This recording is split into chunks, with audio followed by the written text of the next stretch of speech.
오늘 함께 나눌 말씀의 제목은요, 예수님의 십자가와 자기 십자가입니다. 예수님의 십자가와 자기 십자가. 이 십자가란 제목으로 제가 7년 전까지 그랬나요? 한동안 많이 말씀을 전했어요. 굉장히 많이. 그러니까 오랫동안 많이 전했는데, 근데 이 말씀을 전할 때마다 제 안에 두 가지 마음이 같이 있는 것 같아요. 뜨거운 마음이 있고 부담스러운 마음이 있고. 그러니까 이게 막 감동을 해서 막 전하면, 물론 이게 생명의 말씀이기 때문에 하나님께서 역사하시는 온전한 은혜가 있었지만, 또 이제 어떨 때는 나가시는 분들이 있었어요. 그러니까 이제 이게 좀 불편한 거죠. 자꾸 이제 우리가 예수 믿고 구원받는 그 믿음, 살아있는 축복받는 그런 믿음을 얘기해야 되는데, 자꾸 이제 죽으라고 하니까, 십자가에서 죽으라고 하니까 답답한 거죠. 그러면 어떻게 하란 말이야 나보고, 뭐 이런 마음이 있었던 것 같아요. 고린도전서 15장 31절 말씀 한번 보겠습니다. 고린도전서 15장 31절 말씀.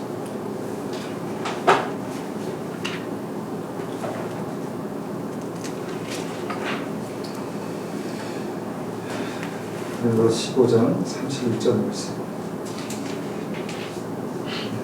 읽겠습니다. 형제들아, 내가 그리스도 예수 우리 주 안에서 가진 바 너희에 대한 나의 자랑을 두고 단언하노니 나는 날마다 죽노라. 제가 이제 여기 와서 늘 이제 뭐 한국에서 설교 준비하느라고 막 그렇게 시간을 많이 보냈는데, 여기 와서까지 제가 설교 준비를 하는 게 좀 다른데 좀 시간을 쓰고 싶어가지고 좀 미리 이제 설교 준비를 좀 해야 되겠다 그래서 했어요. 근데 다 준비해놓고 다시 보잖아요. 그러면 아닌 거예요. 그러면 덮게 되고, 결국은 여기 와서 제가 다시 저 화요일날 아침에 도서관 가서 제가 설교 준비하고, 또 새벽마다 하나님께서 또 깨우시니까 또 감사하게 일어나서 말씀을 이제 준비하고 그랬는데, 주님께서 이 말씀을 저에게 말씀하셔서 저도 굉장히 부담되고, 그렇지만 이 말씀이 저에게도 필요한 말씀이다라는 생각을 가지고 제가 말씀을 받았습니다. 고린도서 15장 31절 말씀은요, 사도 바울의 고백입니다. 사도 바울이 날마다 죽는다. 나는 날마다 정말 나의 자랑을 두고 단언하노니 나는 날마다 죽노라. 이렇게 말씀하고 있습니다. 이 어떤 그 한 구절에 있는 이 고백이지만, 믿음의 고백이지만, 이 짧은 이 믿음의 고백 가운데 아주 여러 가지 감정이 섞여 있는 것 같아요. 그러니까 이 죽는다는 말이 나는 지금 어쩔 수 없이 정말 사는 게 죽을 지경이다, 이런 말은 아니잖아요. 그러면 나의 자랑을 두고 단언한다, 뭔가 긍정적인 것 같은데, 그러면서 나는 날마다 죽는다, 이렇게 이제 하는 말씀이 뭘까, 이런 생각을 깊이 이제 이 말씀을 읽으면서 한번 묵상해 봅니다. 그러니까 이제 제가 이 말씀을 가지고 제가 이제 풀어서 제 믿음으로 한번 적어 보니까, 나는 영원히 살기 위해서 정말 믿음의 확신을 가지고 감사하는 마음으로, 뭔가 소망하는 마음으로 날마다 죽는다, 그런 의미인 것 같아요. 근데 그 의미가 제 마음 가운데도 정말 똑같은 감동으로, 똑같은 믿음으로 그렇게 역사하면 좋겠다, 역사하기 원합니다, 주님 그렇게 붙들어 주십시오, 이런 기도를 하게 됩니다. 그러니까 사도 바울이 이런 고백을 지금 했을 이 당시가 뭐 믿음 때문에 갈등하고 여러 가지 어려움 가운데 있고 이런 상황이 아니라는 것입니다. 사도로 부르심을 받아가지고 정말 목숨 걸고 복음을 전하고 핍박을 받고, 그러면서 날마다 뭔가 그의 삶 가운데 나는 뭔가 믿음 안에서 날마다 죽는다, 뭔가가 날마다 죽는다, 이렇게 고백했다는 것입니다. 그러면서 이제 이 죽음에 대해서 우리는 이제 뭔가 아주 긍정적이고 믿음으로 좀 바라볼 필요가 있겠다라는 생각을 하면서 말씀을 제가 초창기에 많이 찾고 묵상하고 했는데, 그 중에 한 말씀이 로마서 6장 5절 말씀입니다. 로마서 6장 5절.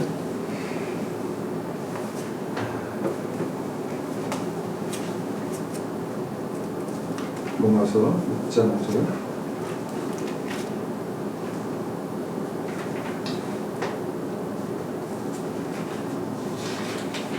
10장 5절 말씀 드리겠습니다. 만일 우리가 그의 죽으심과 같은 모양으로 연합한 자가 되었다면 또한 그의 부활과 같은 모양으로 연합한 자도 되리라. 그러니까 만일 우리가 그의 예수님의 죽으심과 같은 모양으로 예수님이 죽으심과 같은 모양으로 그렇게 연합한 자 그렇게 되었다면 또한 그의 부활과 같은 모양으로 연합한 자가 되리라 이렇게 말씀했습니다. 그러니까 이게 만일이라는 그런 전제를 하면서 그 부활이 어떤 조건이 있다 이렇게 말하는 거죠. 부활, 영생하는 주님과 함께 영원히 사는 그 부활의 어떤 부활 생명의 조건이 있는데 그것이 뭐냐면 그리스도의 죽으심과 합해지는 것이다. 죽는 것이다. 이렇게 말씀하고 있다는 것입니다. 그래서 우리가 믿는 바와 같이 그 십자가의 생명이 있습니다. 십자가 영생이 있고요.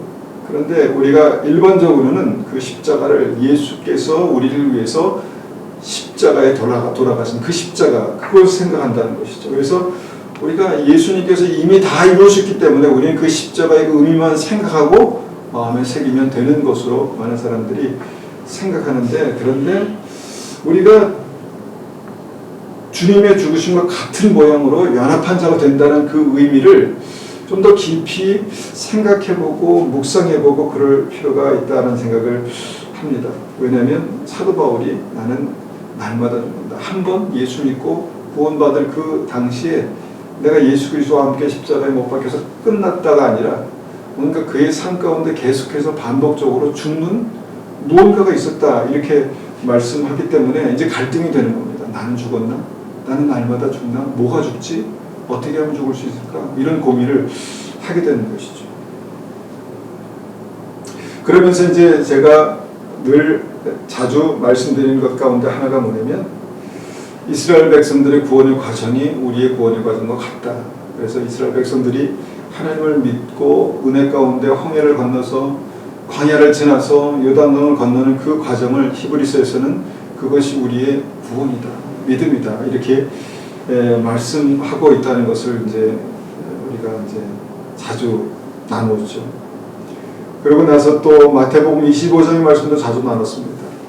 10명의 처녀가 있었는데 예수님을 다 기다리고 믿고 기다리고 있는 사람이었다.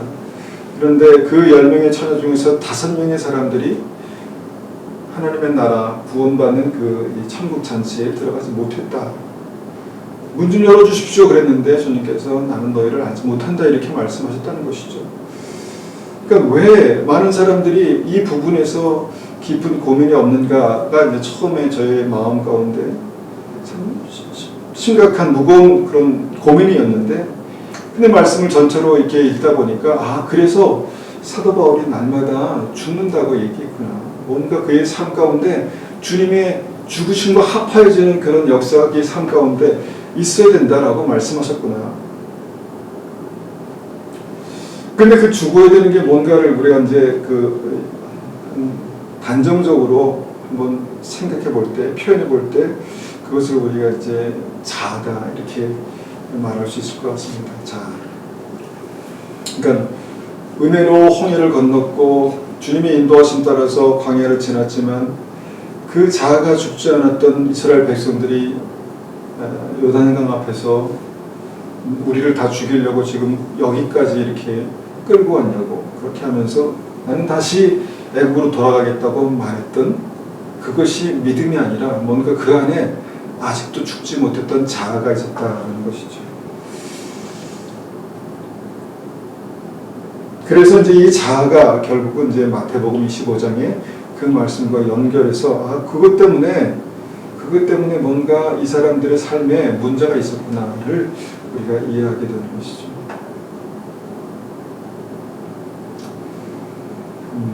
제가 그냥 말씀을 한번 읽어보겠습니다. 고린도서 1장 18절에는요. 이것에 대해서 우리가 이것이 머리로 이해하는 것이 아니라 뭔가 특별한 어떤 믿음이 필요하다는 것을 말씀한 구절인데요. 고린도서 1장 18절 제가 한번 읽어보겠습니다. 십자가의 도가 멸망하는 자들에게는 미련한 것이 구원을 받는 우리에게는 하나님의 능력이다. 그렇다는 것입니다. 이 십자가의 도, 그러니까 하나님의 은혜 가운데 그렇게 있었는데 지금 요단강 앞에서 이 상황이 지금 말이 되는 거야? 지금 주님께서 우리에게 약속하신 땅을 꼭 이렇게 들어가야만 해? 라는 뭔가 주님께서 말씀을 하셨지만 하나님께서 말씀하셨다는 그 말씀이 내게 바보같이 느껴진다는 것이죠. 이렇게 미련하게 신앙생활 해야 돼? 미련하게 가야 돼? 하나님의 은혜 가운데 축복받으면서 그냥 가는 방법은 없어? 뭐 이런 생각을 하게 되는 것이죠.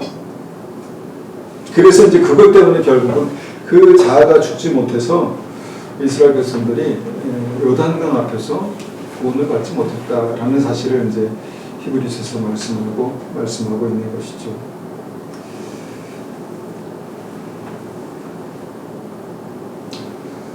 아마 미련한 다섯 처녀를 좀 구분하기 위해서 그렇게 했지만 안타깝게도 그 다섯 처녀는 기름을 준비해야 되는 어떤 그 때에 대해서 아마 꼭 이것을 해야 돼? 지금 해야 돼? 우선순위가 지금 내가 급하고 중요한 일들이 이렇게 많은데 내가 지금 이걸 기름을 준비해야 된다고? 에이, 아니야. 뭐 이런 생각을 했을 거예요. 엄청 악하고 나쁜 생각은 아니지만 뭔가 하나님께서 우리에게 말씀하셨지만 내 생각에는 지금 안 해도 될 것 같아. 그러다가 결국은 그것이 뭔가 주님께서 내가 너를 알지 못한다라고 말씀하실 수 있는 그런 종류의 말씀이었다는 것이죠. 한 달란트 받은 정도 마찬가지입니다. 한 달란트밖에 안 되는 걸로 무슨 일을 하라고 나한테 이러는 거야? 왜 저 사람은 5달란트 주고 나한테는 왜 한 달란트밖에 안 줬어? 그리고 한 달란트밖에 안 준 것도 내가 참 비교당한 거 같고 기분 나쁜데 이것까지 무슨 일을 하라고 이제 하는 거야? 라는 어떤 그 안에 꿈틀거리는 자아의 어떤 생각, 감정들, 그리고 나서 그 한 달란트를 땅에 묻어두는 어떤 그 결정들, 이런 것들이 이 자아라고 그렇게 이야기하는 것이다. 우리가 이해할 수 있다는 것입니다. 양과 염소의 비유도 마찬가지죠. 나만 잘 믿으면 되지. 내가 예수 믿고 구원받았고 나는 이미 예수님을 나의 구주로 고백하고 있는데 저 사람의 일들은 저 사람이 알아서 해결하게 놔둬. 뭐 굳이 가서 상변하고 들여다보고 그렇게 살아야 돼? 인생을 꼭 그렇게 어렵게 가야 돼? 뭐 이런 저 사람 바보 같은 사람들이야. 이렇게 그냥 치부하고 말았다는 것이죠. 심지어는 그 사람들 중에는 감옥에 간 사람도 있어. 자기 죄 때문에 그렇게 감옥에 간 것이죠. 그런데 주님께서는 그들에게 너희는 내가 목마를 때 아무것도 주지 않았고 배고플 때 아무것도 주지 않았고 또 심지어는 병들었을 때 돌아봐 주지 않았고 내가 감옥에 갇혔을 때 또 나에게 날 찾아봐 주지 않았다.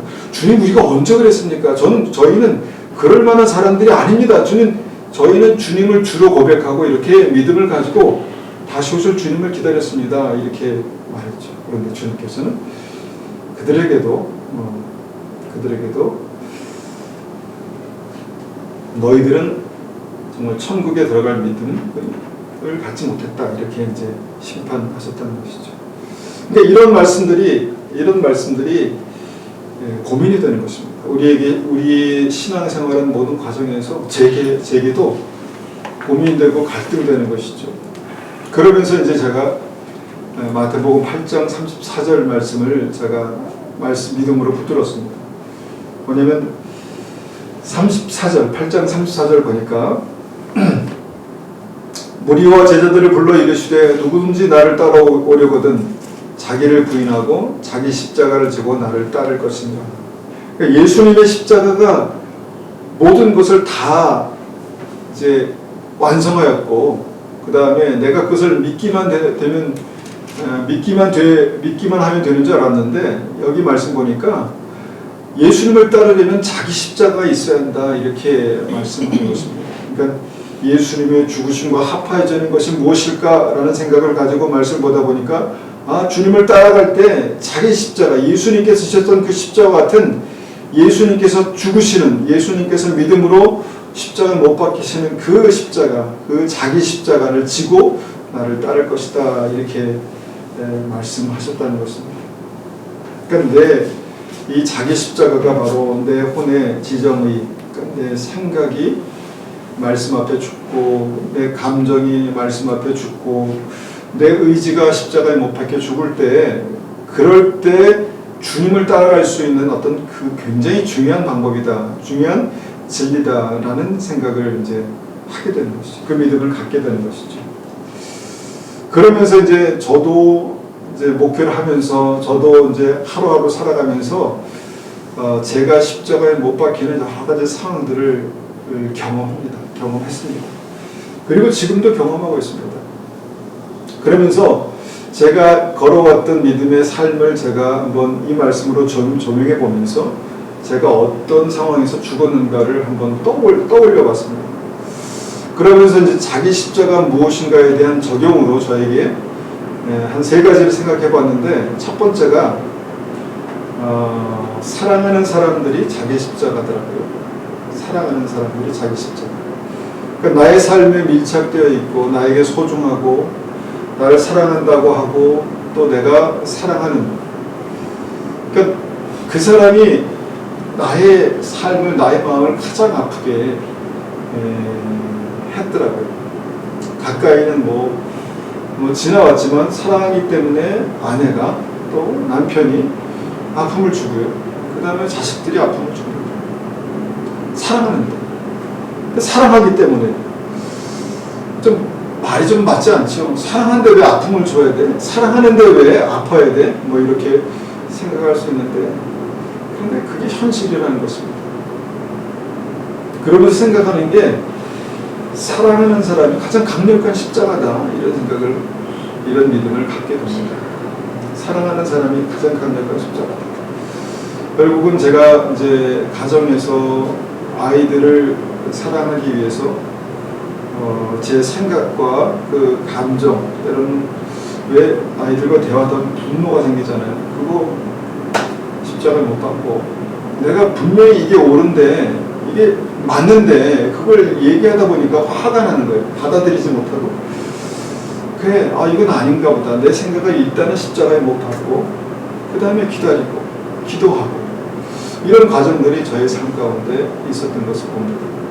물론 아내와의 관계도 그렇죠. 너무 막 감정이 격할 때는 이 관계가 계속 갈 수 있을까, 이런 생각도 할 때가, 목사도 그런 생각할 때가 있습니다. 네, 있습니다.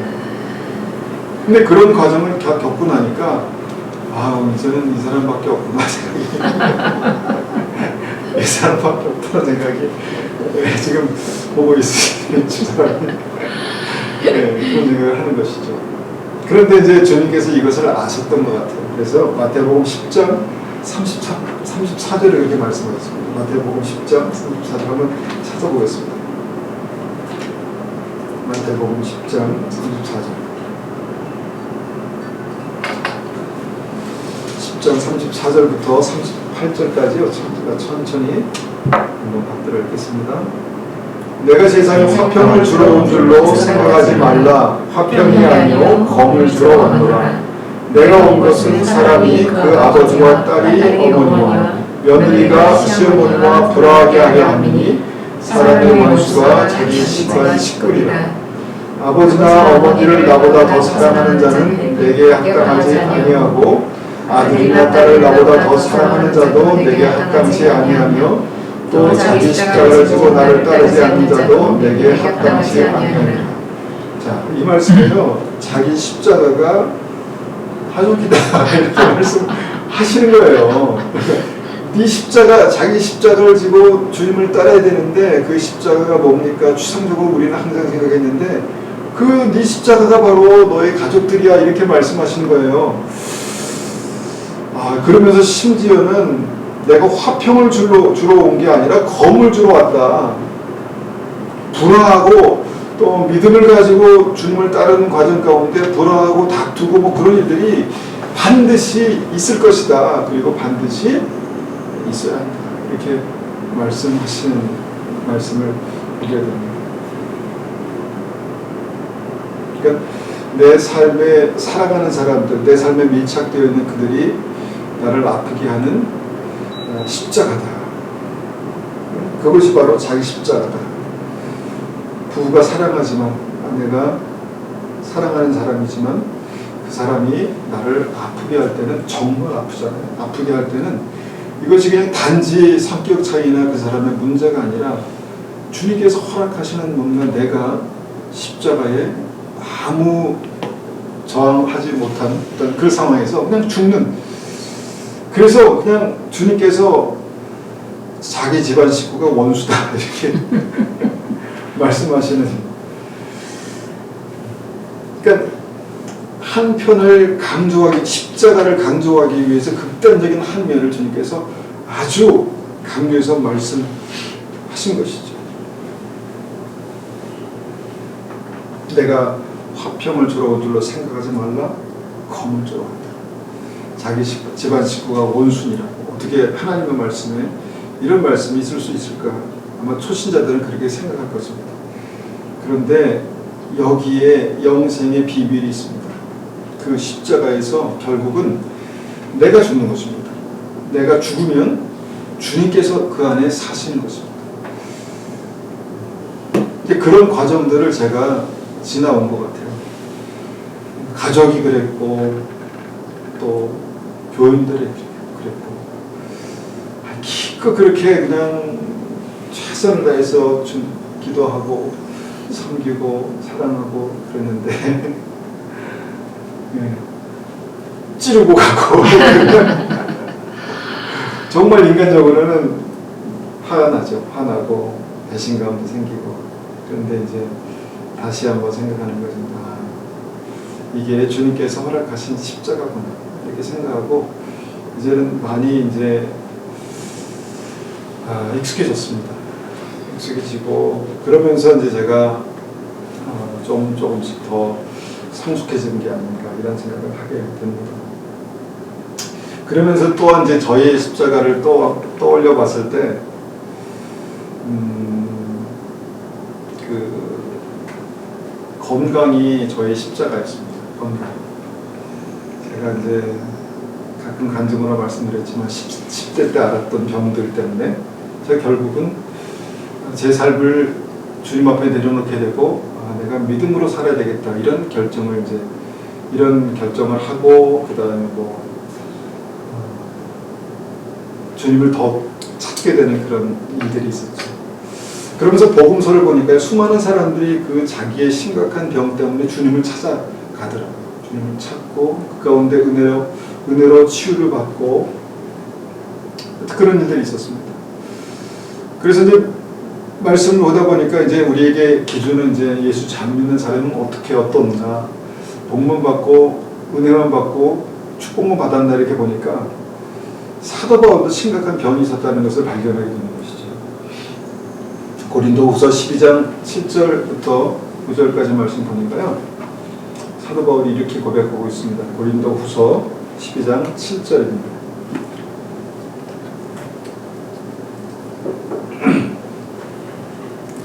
7절 여러 계시를 받은 것이 지극히 크므로 너무 자만하지 않게 하시려고 내 육체에 가시 곧 사단의 사자를 주셨으니 이는 나를 쳐서 너무 자만하지 않게 하려 하시니라. 이것이 내게서 떠나게 하기 위하여 내가 3번 주께 간구하였더니 나에게 이르시기를 내 은혜가 네게 족하도다. 이는 내 능력이 약한 데서 온전하여지니라 하신지라. 그러므로 도리어 크게 기뻐함으로 나의 여러 약한 것들에 대하여 자랑하리니 이는 그리스도의 능력이 내게 머물게 하려 함이라. 사도 바울에게 지병이 있었다는 것입니다. 그것도 심각한 지병. 그러니까 사단의 어떤 가시, 사단의 사자라고 부를 만한 어떤 그런 그 사단의 역사, 심각한 지병이 있었다는 것입니다. 그리고 그 지병에 대해서 이제 하나님의 일을 하니까 헌신했으니까 주님께서 당연히 치료해 주셔야 되는 거 아닙니까? 내가 힘들게 이렇게 사역하는데 아픔까지 병까지 있어야 되니까 아마 처음에 그런 마음이 있었던 것 같습니다. 그래서 3번씩 간절히 구했다. 그냥 하나님 치료해 주세요. 하나님 치료해 주세요. 이 정도가 아니라 뭔가 3차례 아주 뜨겁고 강력한 어떤 간절한 마음으로 주님 앞에 매달렸다. 이렇게 이제 우리가 이해할 수 있겠죠. 사생결단하는 마음으로. 아마 마지막 세 번째는 아마 그렇게 기도했던 것 같습니다. 그러니까 주님께서 드디어 말씀하셨습니다. 무슨 말씀인가 들어보니까 내 은혜가 내게 족하다. 결국은 그냥 그렇게 살아 이렇게 말씀하신 거예요. 그냥 그렇게 살아라. 내 은혜가 내게 족하다. 내가 너를 그렇게 아프게 한 데에는 이유가 있다. 이렇게 말씀하신 것입니다. 나를 겸손하게 하시려고, 자만하지 않게 하시려고, 나를 온전케 하시려고 그렇게 하셨다 이렇게 말씀하십니다. 아마 이게 100% 이해가 됐을까? 안 됐을 것 같습니다. 서운하죠. 왜냐하면 좀 목숨 걸고 이렇게 뭐 어떤 복음을 전하는 어떤 환경이 좋았겠습니까? 때로는 막 그냥 감옥에도 갇히기도 하고 매도 맞기도 하고, 그런데 병까지 있다고 생각해 보십시오. 여러분 얼마나 힘들었을까? 그런데 뭐 사도 바울이 그렇게 교만할, 물론 뭐 여러 가지로 훌륭한 분이었죠. 그런데 주님께서 그를 더 겸손케 하시려고 그에게 사단의 사자 가시를 주셨고, 그런데 주님께서 뭐라고 말씀하시냐면 그를 더 온전케 하시려고, 믿음 안에 온전케 하시려고 그런 어떤 사단의 가시를 주셨다 이렇게 말씀하셨다는 것입니다. 저에게도 이제 그런 일이 있었죠. 5년 전인가요? 제가 정말 장애 이상이 생겨가지고 덜컹했습니다. 그때 막 그냥 혈변 때문에 굉장히 충격을 받아가지고 이제 무슨 일이 있겠구나. 그리고 마음의 준비를 하고 한국에 왔던, 그런 검사를 받아 한국에 왔던 그런 때가 있었습니다. 그때 저는 굉장히 심각했었죠. 그리고 저를 이제 그 캐나다에서 진찰해 주신 어떤 분도 빨리 한국에 가서 검사를 하고 이렇게 하셨기 때문에 심각했죠. 그러면서 이제 간절히 기도했지만 한편으로 이제 마음이 이렇게 놔지더라고요. 하나님께서 데려가실 수도 있겠다. 그리고 데려가시면 어떡하나? 이제 마음의 준비를 하고 회개하고. 근데 하나님께서 그 이제 절박함을 경험하게 하시고 치료해 주셨어요. 여기 한국에 왔는데 검사했는데 아무렇지도 않다는 거예요. 그러니까 저만 뻘쭘한 사람이 됐죠. 근데 제 마음속에 어떤 생각이 드냐면 하나님께서 이 죽음을 간접적으로 경험하게 하셨구나.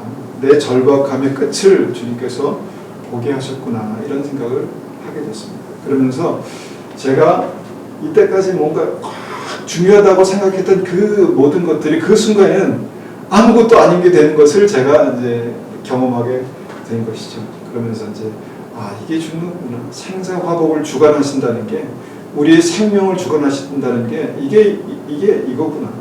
내가 뭔가 나는 모든 거 막 건강하고 모든 걸 다 할 수 있을 그런 자신감이 있는 것 같아도 주님께서 이제 여기까지다라고 말씀하시면 가야 되는 게 우리 인간이구나. 이것을 제가 아주 체험적으로 경험했고요. 또 그런 일들이 제 삶 가운데 종종 있었습니다. 얼마 전에도 어지럼증 때문에 조금 고생하면서 이렇게 갑자기 또 쓰러질 수도 있겠구나 이런 생각도 하게 됐습니다. 근데 그런 것들이 어떤 면에서 저를 더 성숙하게 하는, 온전케 하는 그런 계기가 되었던 것 같습니다. 그러면서 생각한 게 뭐냐면 하나님께서 약한데 온전케 하신다는 게 이거구나. 그러니까 하나님만 온전히 의지하고 내가 하나님 앞에 아무것도 아니다라는 것을 믿음으로 고백하게 하시는 그런 은혜가 제게 있었습니다. 그 세 번째 저에게 이제 있었던 이제 십자가는요, 이제 재정의 십자가였습니다. 재정의 십자가. 그러니까 생활비도 비싸고 그런 밴쿠버에 이제 갔어요. 갈 때는 좋았는데 밴쿠버의 삶이 어떤 사람이 표현하기를 화려한 지옥이라고 그렇게 얘기를 하더라고요. 그러면서 이제 재정에 대한 많은 어떤 싸움과 어떤 일들이 있었습니다. 그러니까 이제 목사이기 때문에 이제 제 표현으로는 우리는 레위인의 재정으로 사는 사람들이다라는 생각을 늘 했기 때문에 하나님께서 공급하신다 이런 생각을 했죠. 그러면서 이제 그 당시에는 어떻게 살아야 될지에 대한 어떤 그 막연함이 있었는데 지나오니까요 다 잘 살았어요. 다 잘 살고 다 은혜 가운데 살았고 그러면서 이제 늘상 이제 제가 아내에게 감사하는 것은 뭐냐면 어려운 재정 가운데서도 우리가 믿음을 지키는 어떤 그런 부분에 대해서는 아주 단호하게 그렇게 해줬죠. 그러면서 뭔가 그것이 어려운 고비들을 지나고 나니까 하나님께서 정말 아브라함에게 주셨던 그런 축복처럼 주님께서 우리에게 어떤 부으시는 어떤 은혜가 있었습니다. 은혜가 있어서 공부도 잘 마쳤고 그 다음에 아이들도 잘 키웠고 지금도 잘 살고 있고 그렇게 살고 있습니다. 그러니까 이제 목사라는 이 직업이요 돈을 벌기 위해서 막 살진 않습니다. 근데 돈이 필요하죠. 돈이 필요해서 제가 신학교 다닐 당시에 교회 사역을 포함해서 투잡도 뛰고 막 그랬어요. 그런 일들. 그러니까 그냥 은혜로 갈 때도 있었지만 뭔가 사도 바울처럼 일을 하면서 충당해야 될 어떤 그런 상황도 있죠. 그러면서 이제 어떤 이 교회의 크기와 그 다음에 그 재정은 또 비례하지 않습니까? 비례해서 이게 굉장히 큰 갈등이더라고요. 이런 강력한 뭔가 자기 십자가에 대해서 내가 예수 그리스도의 십자가에서 죽어야 산다. 뭔가 이렇게 센 메시지를 전할 때는 부담이 되는 거예요. 아이고, 아직 믿음이 연약한 분들이 계시는데 이 말씀을 듣고 이것을 그냥 어떤 은혜로 받지 않고 믿음으로 받지 않으면 어떡할까 이런 생각이 들었습니다. 근데 아마 그때는 더 타협하지 않았던 것 같아요. 타협하지 않고 십자가에 죽어야 삽니다 라고 그렇게 강력하게 얘기하고 하여튼 그랬습니다. 여러분 우리가 이 말씀을 우리의 마음 가운데 깊이 새길 필요가 있는 것은요 주님께서 오실 때가 가까웠기 때문에 우리의 기본들을 잘 점검해 봐야 되는데 그 기본 중에 기본이 뭐냐면 내가 예수 그리스도와 함께 십자가에 죽는 겁니다. 죽는 겁니다. 관계에 대해서 재정에 대해서 우리의 삶에 우리에게 정말 중요하다고 생각하는 그 문제에 대해서 완전히 하나님께 맡기는 그런 은혜가 결단이 우리에게 필요한 것이죠. 근데 그렇게 하지 못하고 그렇게 뭔가 늘 갈등 가운데 왔다 갔다 하는 게 이게 자아고요. 그리고 그렇게 왔다 갔다 하니까 주님께서 우리의 삶 가운데 어떤 결단을 하게 만드시는 어떤 그런 포인트, 그런 상황이 있다는 것을 보면서 제 삶 가운데서도 아직도 내가 사도 바울이 고백했던 것처럼 날마다 죽어야 하는 그 부분이 나에게도 있구나를 발견하게 되는 것입니다. 내가 이런 일로 막 화가 나, 이런 일로 발끈해? 이건 아니지. 이거는 이런 문제로 하면 안 되지. 하면서 다시 한번 십자가에 못 박고. 내가 이런 문제 때문에 내가 이 생명의 길, 믿음의 길을 가는데 주춤거린다? 이거는 아니지. 라고 하면서 다시 한번 믿음으로 결정합니다. 결국은 이 자기 십자가에 죽는 이 삶이요. 인생 광야를 지나는 믿음의 삶과 동일하다는 것입니다. 그러니까 이스라엘 백성들은 그 광야를 지나면서 먹는 문제, 안전의 문제, 마실 문제, 여러 가지 문제 때문에 정말 실제적으로 절박하게 어떤 그런 어려움들을 겪었습니다. 그러면서 하나님께서 공급하시는구나, 하나님께서 채우시는구나라는 것을 경험했죠. 그러면서 그 자아가 죽어야 됐었는데 결국은 많은 사람들이 첫 번째 요단강 앞에서 그 자아가 죽지 못했다는 것이 실제 안타까운 현실입니다. 그래서 우리의 믿음도요, 이제 주님께서 다시 오실 그때에 결국은 그 요단강 앞에서 진짜 믿음이 증명되는 그런 때가 올 것입니다. 진짜. 예수님이 나의 구주, 예수로 나의 구주 삼고 내가 그 찬양을 부르면서 내가 여기까지 왔는데 정말 예수님이 나의 구주신가? 내가 정말 내가 예수님이 나의 구주신가를 믿음으로 고백해야 되는 그때 고백할 수 있는 믿음은요, 예수 그리스도와 함께 그 자가 죽고 주님께서 내 안에 사신 그 믿음만 그 믿음으로 요단강을 건너갈 수 있다라고 믿습니다. 그 믿음을 가져야 되는 그 때라는 것이죠. 세 가지를 말씀드렸지만 각자의 문제, 여러 가지의 삶에서 내가 정말 믿음의 가치관을 가지고 세상과 다른 믿음의 가치관을 가지고 정말 주님 앞에서 믿음으로 산다는 것이 무엇인가에 대해서 실제로 고민하고 그다음에 결단할 때 정말 우리의 자아가 예수 그리스도와 함께 죽고 주님께서 우리의 주가 되셔서 내가 생각하고 느끼고 결단할 수 있는 그런 은혜가 우리에게 필요한 줄 믿습니다. 그런 은혜가 우리에게 있기를 축원합니다. 우리가 한번 같이 기도하겠습니다.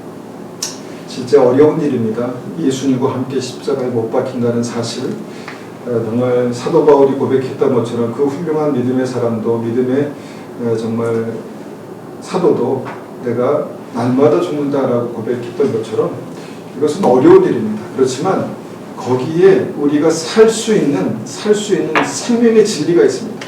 생명의 말씀이 있습니다. 약속이 있습니다.